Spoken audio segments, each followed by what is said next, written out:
Golf Links in South Carolina. It's opening round coverage of the RBC Heritage. This promises to be a fun 4 days. A lot of storylines to get to as we check out the early leaderboard.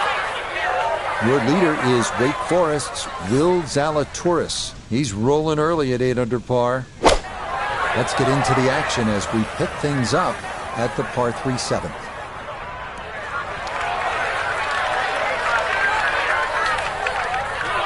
That's going to be on the putting surface, and a birdie look straight ahead. We welcome in Iona Stephen. This, a putt for birdie. Yeah, thanks, Rich. This is a pretty straightforward putt overall, but we are going up a gentle slope. Needs an extra bit of gas. Oh, yes. And the pace to get up that slope. It is in for a birdie.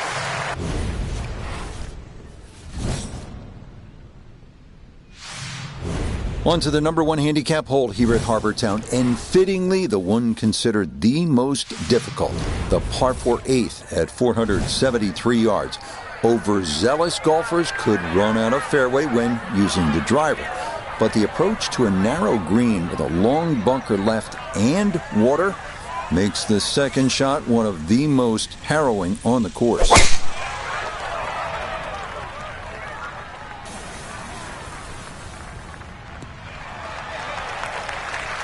He just keeps motoring right along. Another good tee shot right there.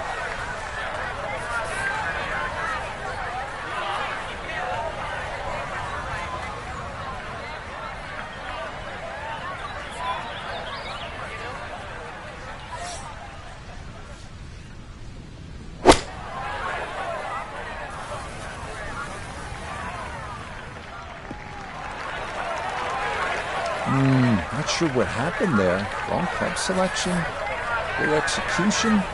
Regardless, a lot of meat still on that bone.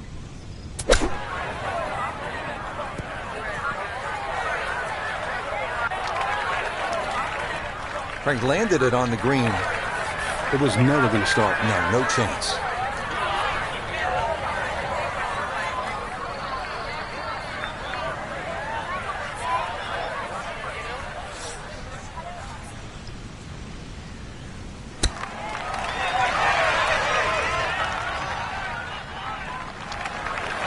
I don't think he's going to fall in love with that one, Frank, but it won't hurt him. No, but you'd expect from there to sort of get it within kicking distance. Now you got to work.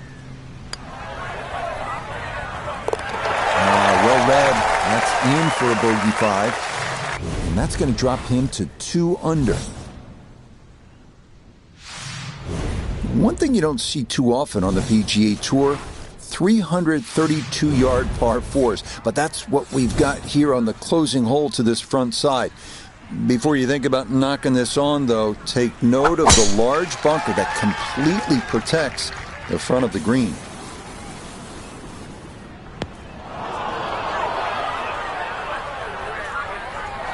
And that ball going to land in the bunker, but fortunately it doesn't appear to have plugged.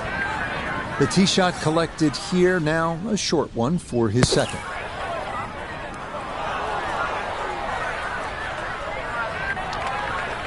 Yeah, the green just didn't want to hold that one. That'll run off into the short grass.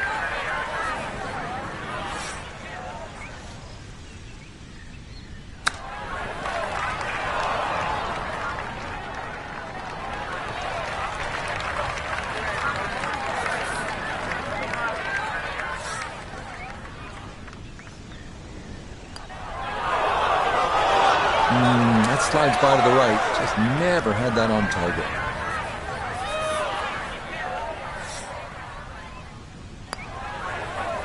Okay, a shake of the head as that one is finished off. He'll drop back now to 1 under par. The back 9 starts here at the 451-yard par 4 10th. This hole offers one of the few real wide landing zones to take aim at.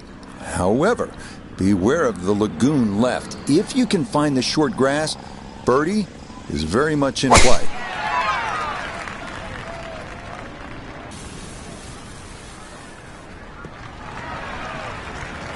Solid, a good drive in the fairway. 170 yards the distance needed here as he'll ready his second.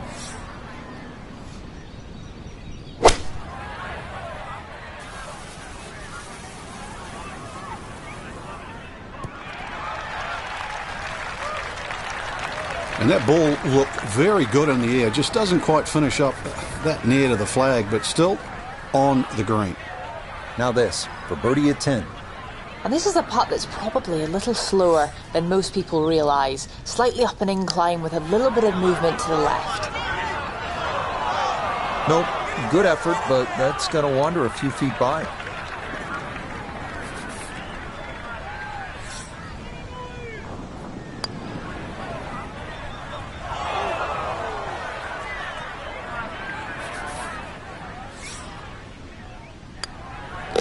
Okay, that one in for a bogey here at 10. And he's going to fall out of red figures, back down to even par. The 11th hole now at 436 yards. One thing you'll notice about this fairway, the further up you get, the narrower it becomes. So some would say 3-wood, not the worst of ideas here.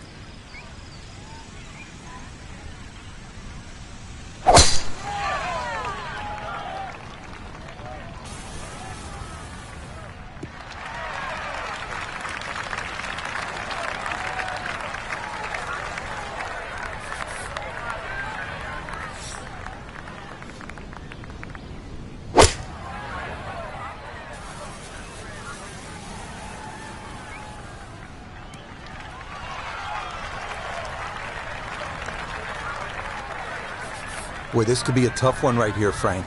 It's a very long putt, Rich. Obviously, it's difficult, but he still has a shot to sink this one for birdie.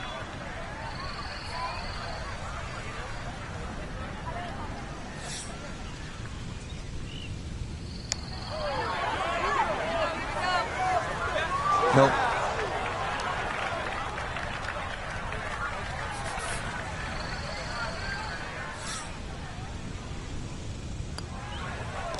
So that brushed in for par here at 11, and he'll stay at level par. The 12th hole at 430 yards is one of the rare dogleg rights on this course. If you can steer your ball into the fairway off the tee, you'll be left with a very manageable approach to a green flanked by bunkers both left and right.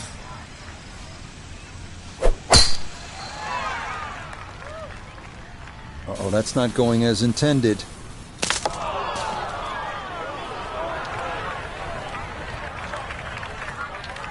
From the pine straw now, his second.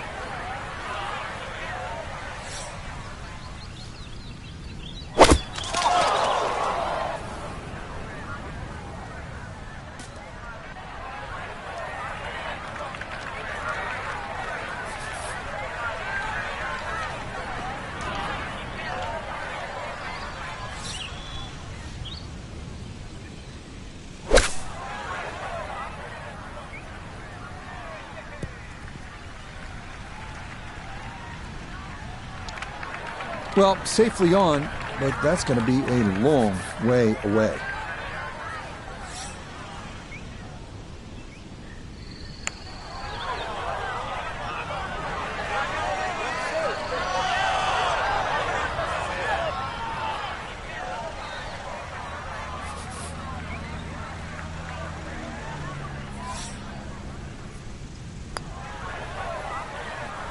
Oh, this is where the game becomes so cool sometimes.